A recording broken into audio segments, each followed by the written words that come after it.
You have heard of Bring Your Kid to Work Day, but Gen Z is flipping the script and they're bringing their parents to their job interviews. There's a recent study that finds that a quarter of job applicants ages 18 to 27 say they have brought parents to interviews with them, and specifically, some have actually had their parents physically sit in the interview room with them.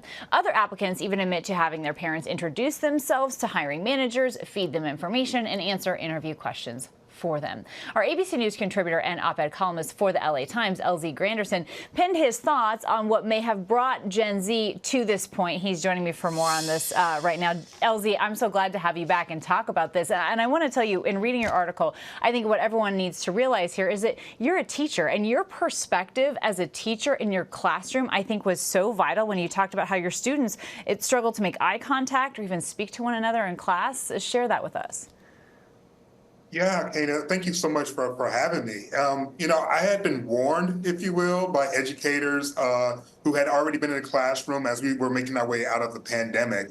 But what I encountered personally was really shocking, in large part because I was teaching journalism. I was teaching communication students, and I was noticing getting a hard time for them to look at me face to face, look at each other face to face, and to speak up in class. And at first, it was frustrating because I was looking at through the prism of my world experiences and also understanding what they need to do in order to be successful in communications. But as I started understanding and listening to, their worldview, I understood that their communication style was shaped by different circumstances.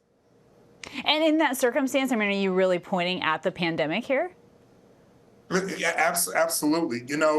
I know for adults, it's a couple of years, but for growing up, for young people, those formative years are tremendous. Think about the differences between 14 and 16 or 16 and 18.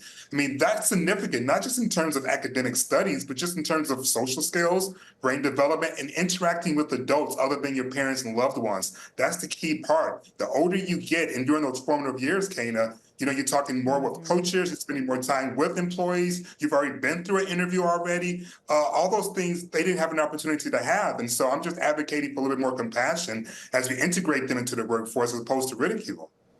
Yeah, and let's talk about the parents and all of this too, LZ. When you're looking at this, do they kind of collide here? Is this some helicopter parenting that's happening, or is it older kids that are reacting, or is it just the point of, as you mentioned, looking at this through a more compassionate lens?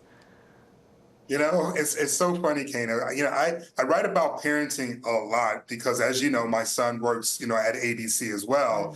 And one of the first pieces that I wrote was that I was raising my son to be a nerd. And the reason why was because nerds got paid, nerds raise money. And if you get money, and if you ask him, I had him in every academic program I possibly could. And I was called a tiger dad at one point. But I'm very happy to have been a tiger dad and been active in my son's life. And so I applaud any parent who's being active in their child's life, even as they enter into adulthood, because you know what? When you look at the Gallup polls in terms of what employees are looking for in terms of employers, Gen Z and millennials, they have different values than baby boomers and Gen Xers. And when you look at the numbers, millennials are becoming bosses, and they're understanding those differences in values, and they're making accommodations for them. So, every generation has a different culture in terms of what's norm, and that includes what's norm in the labor force, and we're witnessing that now.